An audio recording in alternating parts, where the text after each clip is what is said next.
Уважаемые друзья, сегодня вот я впервые опробовал, испытал вот это замечательное изделие от компании Якут Снайпер. Хотелось бы отдельное огромное спасибо сказать Юлиану Иванову за то, что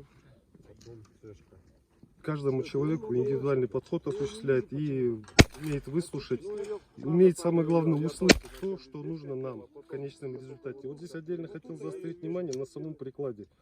Вот первоначальный, который сделан был, мне был неудобен хват. Хват, во-первых, получалось так, что у меня на спусковой крючок, на курок я нажимал второй, третий фалангу, он заходил далеко сюда. На данный момент они сделали именно так, как мне нужно. Я нажимаю на спусковой крючок именно подушкой первой фаланги. Далее, очень правильно подобрали высоту гребня, длину приклада. И вообще, внешне, эстетично выглядит очень прекрасно, замечательно. Я доволен на 100%. Сейчас я попробовал, пострелял. Результаты значительно лучше. Не скажу, что прям все супер, но это уже чисто от меня исходит. А в целом я доволен. Спасибо Юлиану, спасибо компании Якут Снайпер.